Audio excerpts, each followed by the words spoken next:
నిజంగా చెప్తున్నాను, నేను ఉత్తుతో చెప్తున్నాను. ఆయన వాళ్ళ దోస్తులకు చెప్పుకుంది నాకు చెప్పిరు వాళ్ళు. మళ్ళీ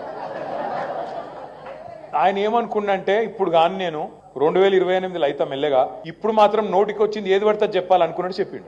ఎవ్వరు ఏది అడుగుతా చెప్పుకుంటా. ఏం చెప్పిండు? ఇప్పుడు దళిత పిల్లలు, గిరిజన పిల్లలు 10వ తరగతి చదివి పాస్ అయితే 10,000, 12వ తరగతి పాస్ అయితే 15,000, డిగ్రీ పాస్ అయితే 25,000, పోస్ట్ గ్రాడ్యుయేషన్ పూర్తి చేస్తే 1,00,000, పిహెచ్డి చేస్తే 5 లక్షలు.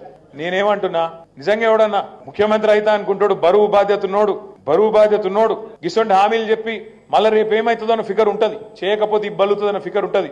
కానీ రేవంత్ రెడ్డి అవేం ఆలోచన చేయలే.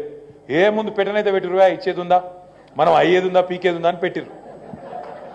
పెట్టేవారికి ఏమైపోయింది, ఆయనతో పుసుకున్న తంత గారెల బుట్ల పడ్డట్టు ఆయనతో వచ్చి పడ్డానికి ఏం చేసిండు, ఏం చేయన్నది తెలియదు. ఇక్కడికి వచ్చినాక ఎన్నడూ మంత్రి పదవి చేసిన అనుభవం లేదు, ఎన్నడూ ప్రభుత్వాన్ని నడిపిన తెలివి లేదు.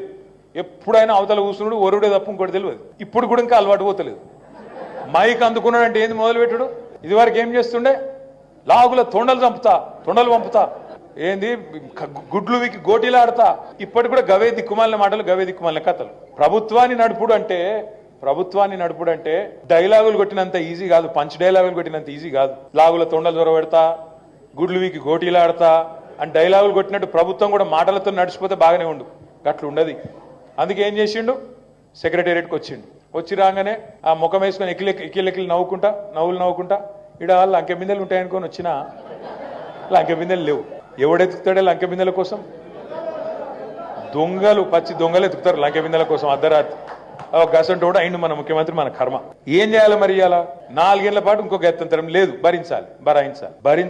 భరాయించాలి. ఎప్పటికప్పుడు ప్రజల్లో విశ్వాసం నింపాలి. మళ్ళా కేసీఆర్ ను తిరిగి తెచ్చుకోవాలి. అది మన బాధ్యత. రాష్ట్రానికి వీళ్ళ నుంచి విముక్తి కలగాలి.